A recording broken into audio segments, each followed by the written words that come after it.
Happily ever after is not a fairy tale, it's a choice.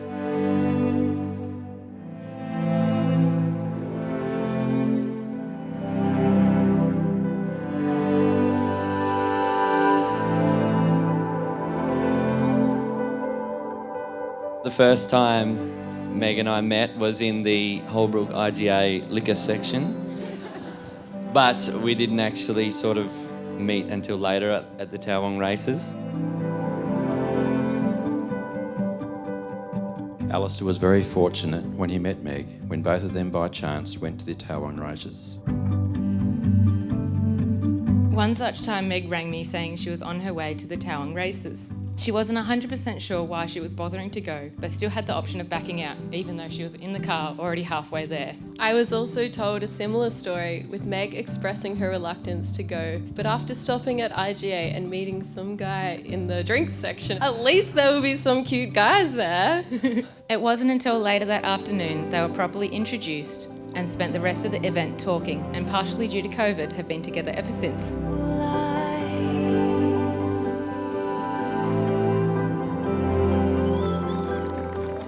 It is easy to see they are made for each other, with their obvious happiness when they are together, which is a joy to experience. You and Meg are a beautiful couple, and I love you both. We have all we could ever need. The world waiting at our feet.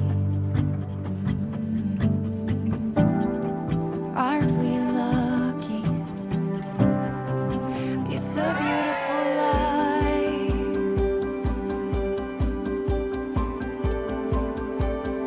It's a beautiful life.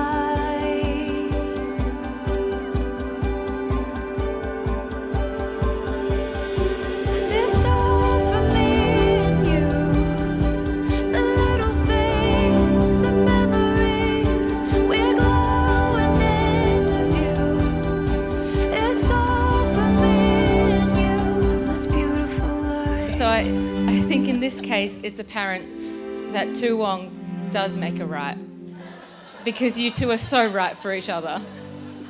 My beautiful wife and I would like to thank you all for coming. Sometimes I wonder if I'm dreaming, or maybe caught up in a trance.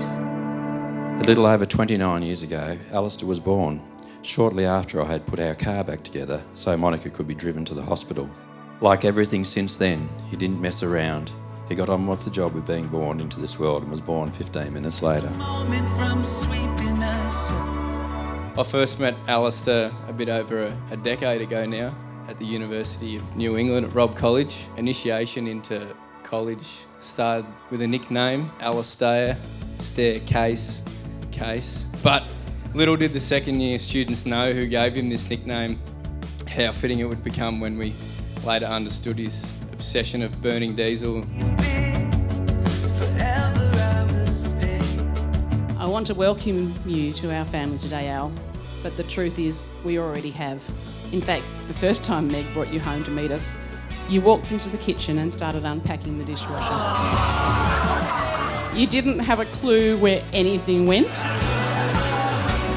but it was a great first impression and I welcomed you. As a child, I was always jealous of so many of our friends having older brothers when I didn't. So thank you, Meg, for making my childhood dream come true with Al.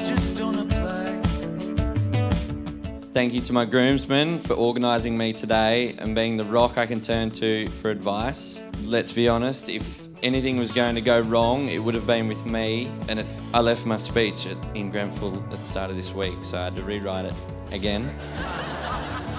And finally, to my darling Al, thank you for all you are. When I look forward to our future, life looks pretty good.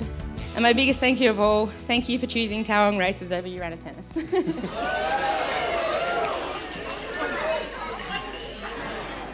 Meg and I have a love-hate relationship.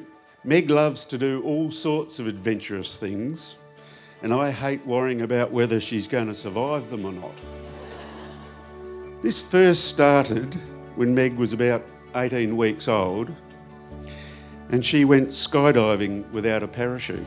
Luckily for both of us, it was a soft landing and she's worked out okay. Meg, you have a beautiful calmness about you, and you have shown me you are capable of just about anything you put your mind to. I have always admired Meg's strong sense of self and her ability to uphold her values no matter what she is doing or who she is around. Her ability to hold space without overpowering others comes naturally, and she always manages to bring a warmth and cheeky sense of humour to lighten any situation.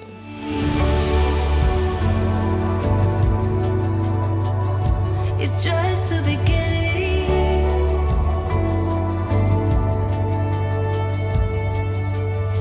From our first conversation, I knew this was someone that I wanted to get to know more. I think you've figured me out. For example, if I ask for your help on the farm to do something and I say it will take 10 minutes, you clear your schedule, suggesting it would take 20, 30, or even more. And if I say I've got the ute or tractor stuck, it's generally a lot worse than I lead on. Last week was a pretty good example. In Meg, Case has found someone who he can share their joint love in all things rural life has to offer. Having now traded your love of horsepower for horse rides, we are all happy your paths have crossed and can't wait to enjoy not only tonight but also what the future holds for you both. Like a good book, your life together will have many chapters. If you pursue your marriage with love and compassion and understanding, you'll be on your way to that story of a lifetime.